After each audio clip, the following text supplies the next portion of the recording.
Saber, entender, compreender, conhecer, descobrir, ouvir. Bandeirantes acontece.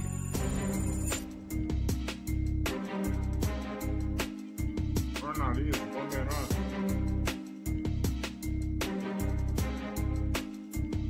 São dois assuntos muito, muito importantes.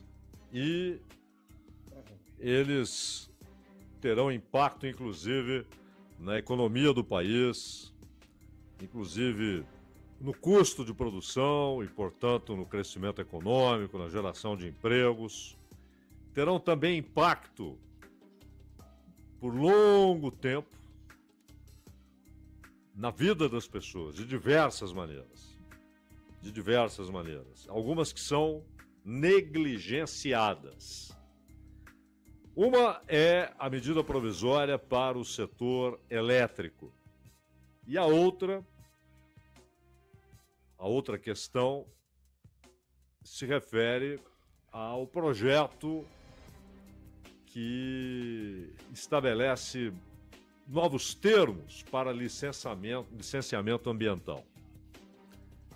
No Congresso Nacional, a MP para o setor elétrico já recebeu cerca de 600 emendas dos parlamentares.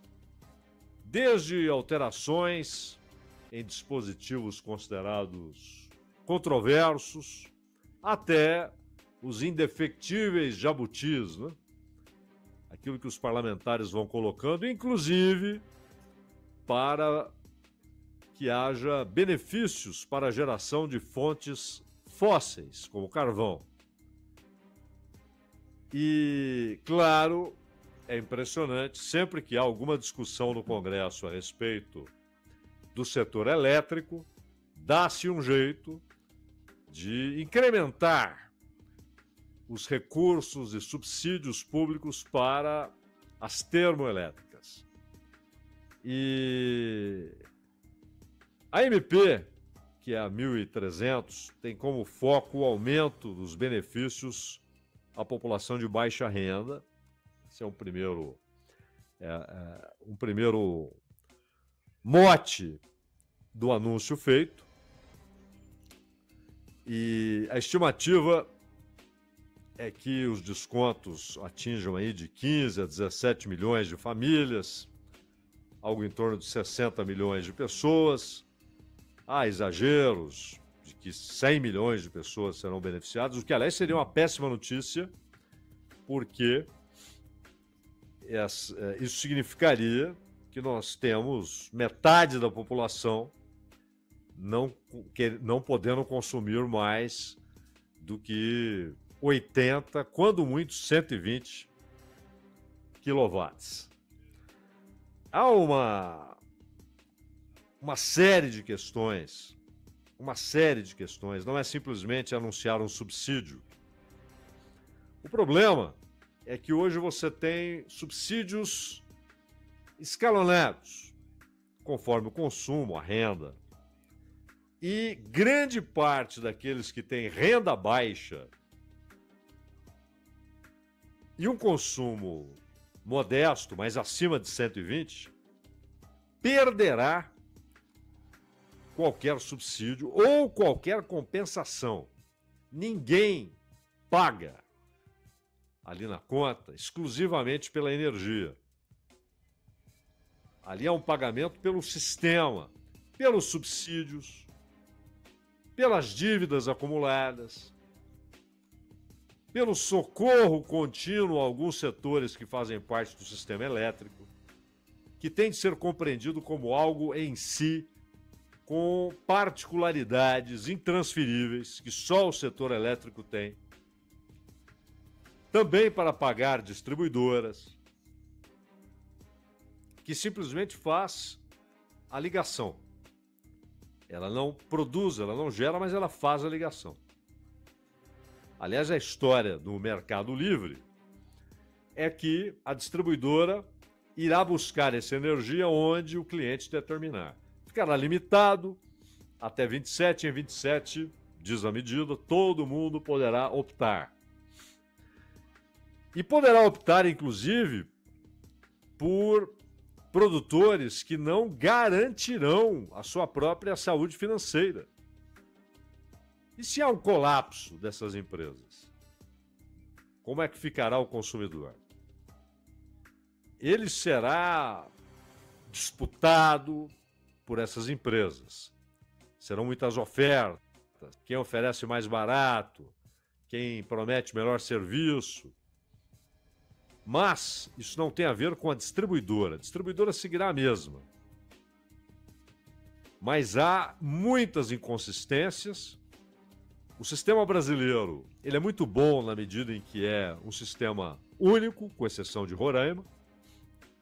Nos Estados Unidos, por exemplo, o Texas, que tem petróleo sobrando, que tem produção de energia farta, mas entrou em crise. A pandemia, e são sistemas isolados. Você não se socorre em outro estado. É você e você. Você pode ter a vantagem de não precisar socorrer, de não precisar subsidiar, de não precisar garantir que não falte em outro estado. Mas quando houver algum problema no seu estado, você também não tem a quem recorrer, porque o sistema é isolado. No Brasil, não. Você tem um sistema interligado, o que é bom.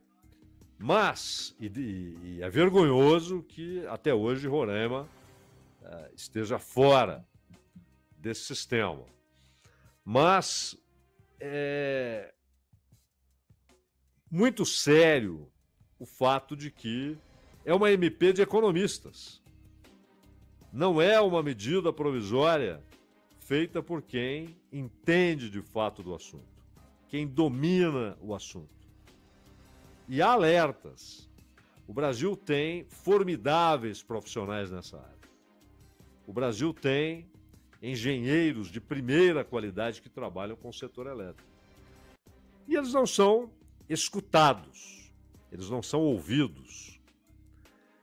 A Clarice Ferraz, que é do ramo, que conhece, escreveu um artigo dizendo que, à primeira vista, parece resposta positiva diante de uma demanda urgente.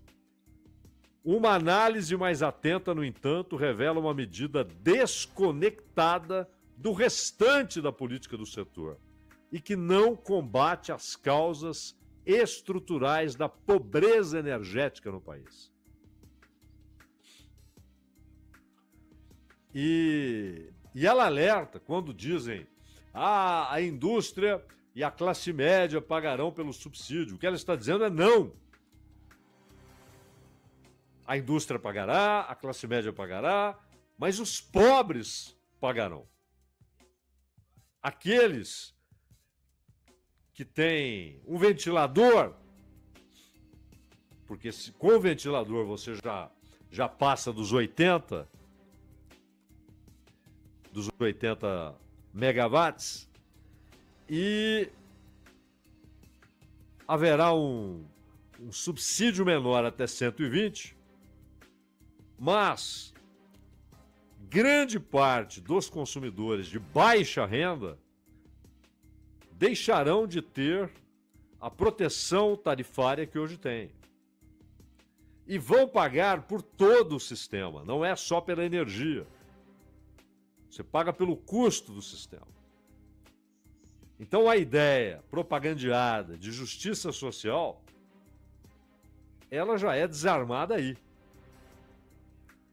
E é bom lembrar que hoje os beneficiados que não têm gratuidade, você tem gratuidade para chamados povos originários, para quilombolas, que recebem isenção para consumo de até 50 quilowatts. 50.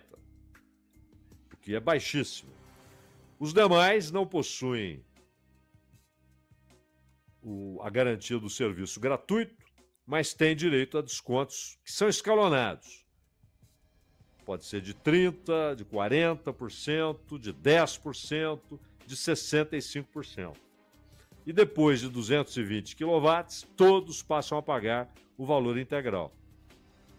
E na proposta da reforma, o escalonamento desaparece, é substituído por uma ampliação ao acesso gratuito de 50 para 80 e eliminação dos descontos concedidos sobre o consumo entre 81 e 220.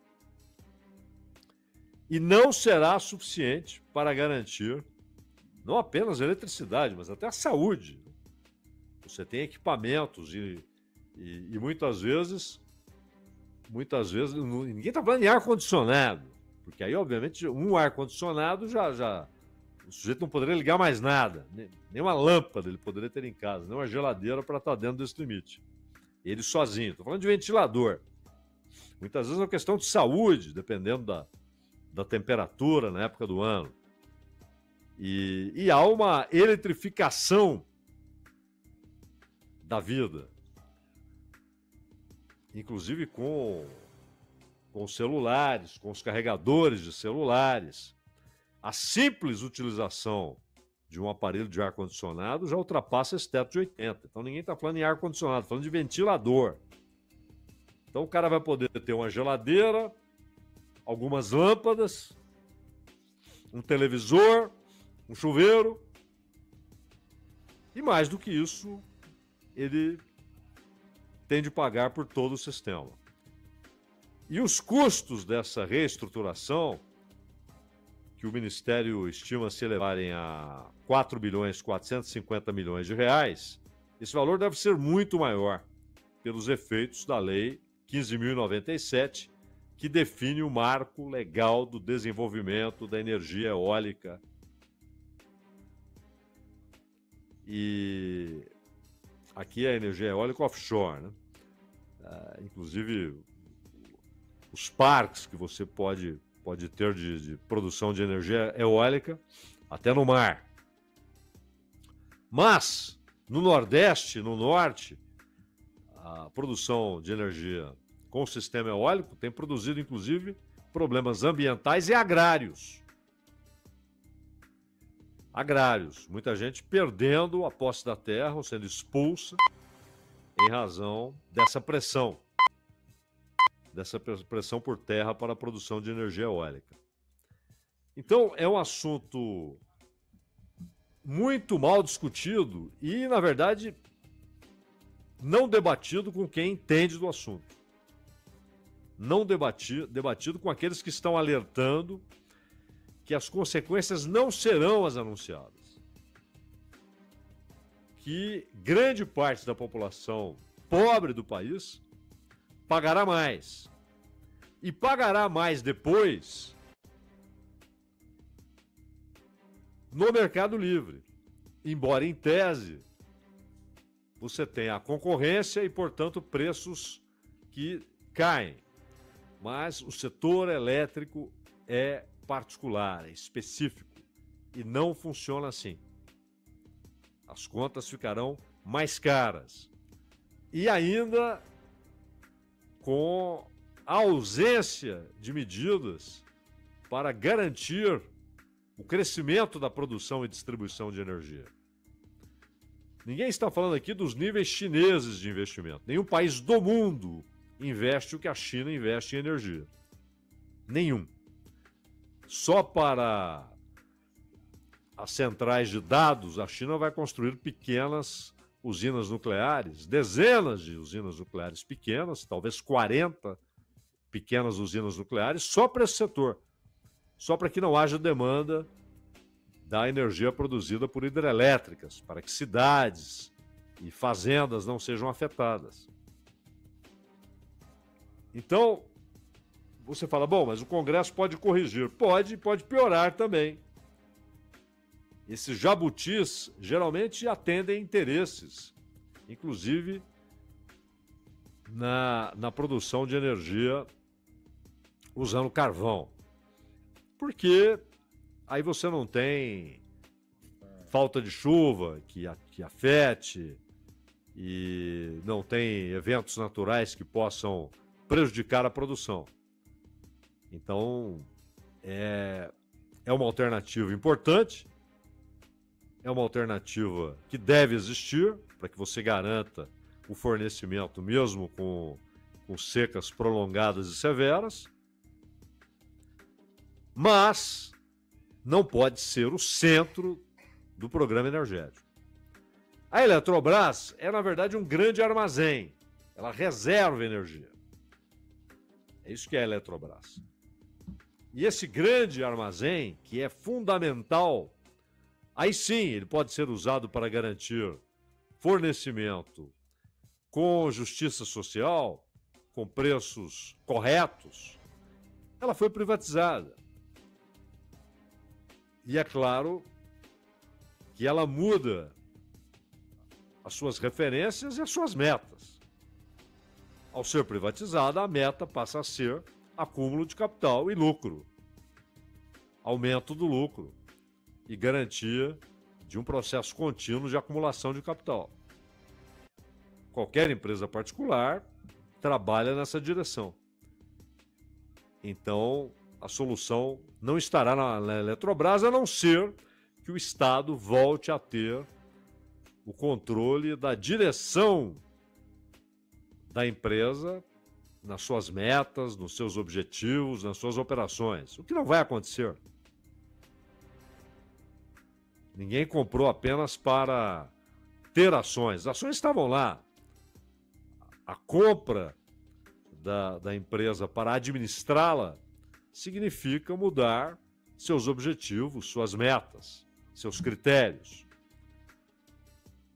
E há a questão também fundamental do licenciamento ambiental. Aliás, chegou uma carta da ONU para o governo com preocupação a respeito desse projeto. Já houve a ida da Marina para discutir uma série de assuntos, mas ela foi atacada porque ela se opõe ao projeto sobre licenciamento ambiental. Aliás, a Marina disse que o licenciamento ambiental que sairia desse projeto é um recuo, um atraso, uma perda monumental. E houve um embate entre ela e o Omar Aziz, que é apoiador do Lula. Inclusive, o Marcos Rogério, aquele que falou para a Marina ficar no lugar dela, né? Aquele que teve aquela reação grotesca e estúpida no embate com a Marina, se negava a debater as ideias, a debater os conteúdos, a apreciar os argumentos e passou a tentar constranger a ministra, que de cara, né, foi recebida pelo Plínio com a manifestação pública do seu desrespeito pela ministra. E aí o cara quer se livrar de qualquer acusação e diz: não me refiro à mulher, me refiro à ministra. Mas houve, e ele já havia, é o mesmo que havia dito antes que, claro, ele disse que era apenas uma força de expressão. Mas é o que você alimenta com esse tipo de força de expressão, que tinha vontade de esganá-la, né, de enforcá-la. E o Plínio Valério. E houve essa discussão diretamente relacionada à questão de licenciamento ambiental entre ela e o Omar Aziz. O Omar Aziz, repito, é um apoiador do governo e ela é ministra do governo. Tanto que o Marcos Rogério aproveitou para dizer: pô, o próprio governo não se entende, embora tenha feito umas 5 vezes a ressalva de que tem todo o respeito pelo Omar Aziz, né? Gosta demais do Omar Aziz, claro que concorda com o Omar Aziz e não com a Marina, mas aproveitou para dizer: o governo não sabe o que quer, porque são duas partes do mesmo governo debatendo a questão do licenciamento ambiental. E aí, a pergunta é: o Lula concorda com a Marina ou com o Omar Aziz? E o Senado aprovou, 54 votos a 13. Como esse projeto está lá há mais de 20 anos, ele começa na Câmara, ele volta para a Câmara. Como houve mudança no Senado, volta para a Câmara. É um projeto de lei. Então ele não pode seguir para sanção. Já que o Senado alterou, volta para a casa original, porque ele começou sua tramitação na Câmara. Então volta para a Câmara para que ela aprove aquilo que o Senado alterou ou retorne ao texto original. E aí sim é que vai para a sanção. E o projeto tem sido chamado de PL da devastação, boiada das boiadas, dá uma referência lá à frase do Ricardo Salles. E o Davi Alcolumbre, que está amando essa proposta, assim como o Omar Aziz, o Davi Alcolumbre, ele considera importantíssimo até pelo efeito do projeto na exploração de petróleo na bacia da Foz do Amazonas. A mineração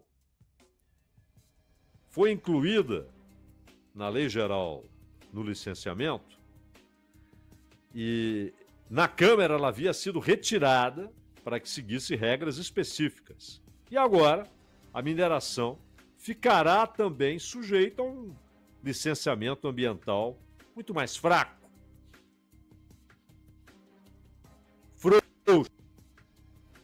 Quase protocolar. E é preciso notar que o projeto propõe unificar e simplificar as regras do licenciamento ambiental. E esse licenciamento ambiental, ele passará a ter um papel decisivo, inclusive na disputa entre os estados e entre os municípios por investimento. Os municípios terão a liberdade para acenarem com regras mais frouxas, com licenciamento mais fácil. Aqui, vão dizer o que publicamente? Menos burocracia. Invista aqui nesse município. Aqui há menos burocracia. O licenciamento sai rapidinho. Há um artigo, o artigo 225 da Constituição, que exige estudo prévio e transparente de impacto sobre o meio ambiente de obras potencialmente poluidoras ou que provoquem mudanças profundas, importantes ou até destruição do meio ambiente. São 21 anos de tramitação, modificado várias vezes. E agora as mudanças no texto estão na direção contrária do que diz o artigo 21 do artigo 125 da Constituição. A última versão flexibiliza todas as etapas do licenciamento ambiental, como os estudos e o monitoramento dos impactos, enfraquece a fiscalização, que já não é grande coisa por falta de grana, por falta de recursos, afinal, é preciso pagar os juros, né? E facilita licenciamento, inclusive para empreendimentos que causam danos ambientais, e ninguém está dizendo para que o licenciamento não seja concedido, mas as regras devem ser rígidas, o cumprimento deve ser observado, a fiscalização deve ocorrer o tempo todo e em todas as etapas do projeto, e o não cumprimento deve ser acompanhado de exigência do Poder Judiciário para que a empresa responsável pague à sociedade pelo dano produzido, inclusive para a restauração daquilo que foi danificado. Tudo isso desaparece. Fica a ideia do licenciamento, da fiscalização, mas com a pressa sendo a palavra de ordem e a remoção da responsabilidade sobre danos provocados. Não há uma lista nacional mínima de atividades ou empreendimentos que devem passar por licenciamento, uma transferência para estados e municípios dessa decisão, a decisão a respeito do que deve ou não deve ser licenciado. Por isso, o Ministério diz que a ação descoordenada entre União, estados e municípios e uma concorrência antiambiental, é a expressão usada pelo Ministério do Meio Ambiente, entre estados e municípios para a atração de investimentos. Aqui é muito mais rápido, muito menos rigoroso do que na outra cidade, do que no outro município. E cria a licença ambiental especial proposta pelo Alcolumbre e que permite ao governo federal acelerar a aprovação de projetos considerados estratégicos, inclusive o tão caro para o Alcolumbre projeto de exploração de petróleo na foz do rio Amazonas, no Amapá. Atesta em uma única etapa a licença a viabilidade da instalação, da ampliação, da operação, da atividade, do empreendimento, aprova as ações de controle de monitoramento ambiental e estabelece condicionantes ambientais para sua instalação e operação e para sua desativação, apressando o licenciamento. Um pacote só. E há a autodeclaração, que já existe hoje, mas que será estendida a um número maior de setores, inclusive a mineração. Aquilo que é para algo de pequeno porte, pequenas produções agrícolas, atingirá grandes rodovias, alcançaria, beneficiaria empreendimentos como Mariana e Brumadinho.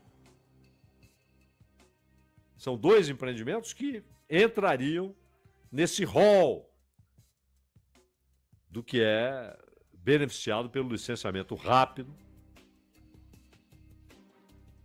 O Márcio Astrini, lá do Observatório do Clima, ele diz que o que acontece não é uma mudança na lei, é uma destruição. E diz que o licenciamento está sendo esfaqueado a ponto de ser inefetivo.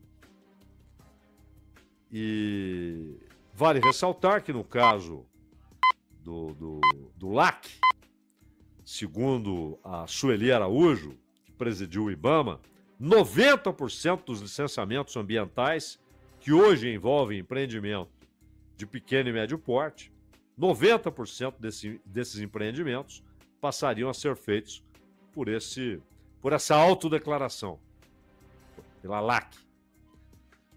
E também a maioria das licenças de mineração. Então, não é só uma questão, a Marina não gosta, o Aziz gosta, o Alcolumbre gosta, mas, e ainda que seja uma posição derrotada no Congresso, mas o presidente da República tem de se manifestar, principalmente quando a oposição passa a usar o argumento de que o governo não sabe o que quer, tanto que está dividido a respeito do assunto. Então é preciso que o Lula deixe claro se concorda com a Marina ou com Omar Aziz.